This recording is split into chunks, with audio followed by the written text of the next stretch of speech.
The goal of these tutorials is to teach you how to develop your own FileMaker databases from scratch. Anyone can create a file from a template, but then you're stuck with the template and what it offers.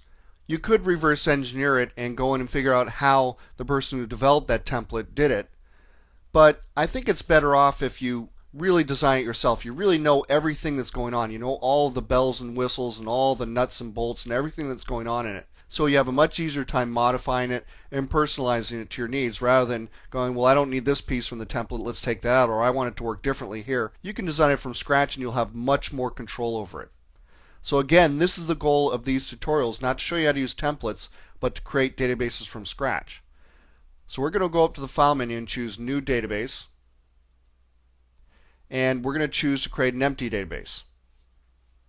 So we'll click OK. And before you quickly make a name for this database, you want to think about naming conventions. This is the first time you've had to think about it. We'll talk about it in regards to fields and tables and scripts and things like that.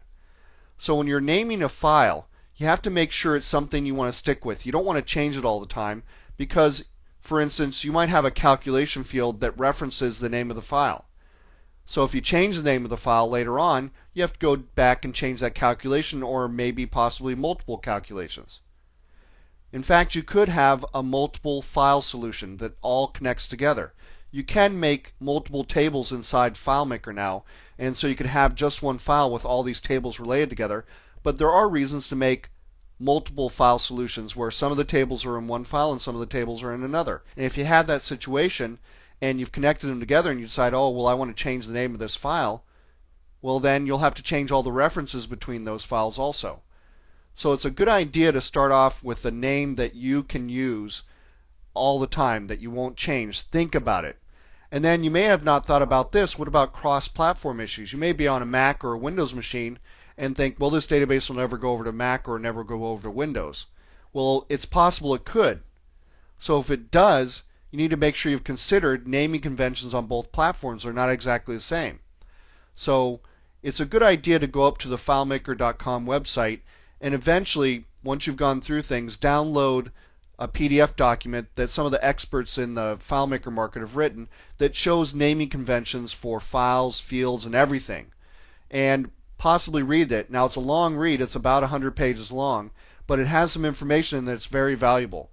So I will try to give you some of those tips as we go along, but if you find that you want more about naming conventions, try that PDF document at the FileMaker.com website.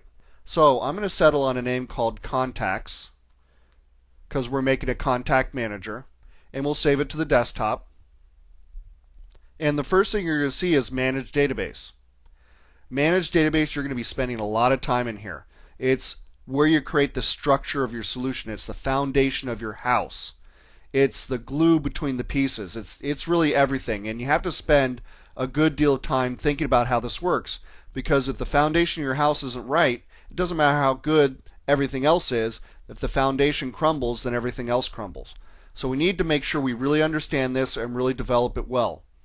And basically you have three sections: tables, and FileMaker's made a table for you based on your file name. It's one of the friendly things it does, because most databases, when you're just starting out, have one table, so this works out great.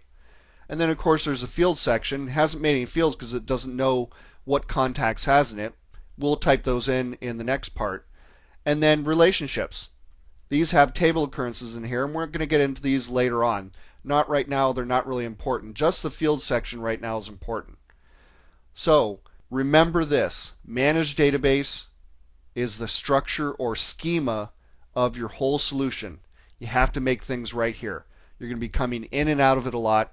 Make sure you treat this with a lot of respect and you really learn how to use this well, because I don't care how good you are at scripts or designing layouts, if your structure isn't right, it won't behave correctly, and that's the most important thing. I don't care how good it looks on the outside, if the inside is not correct and not functioning well, your database is not going to be a success.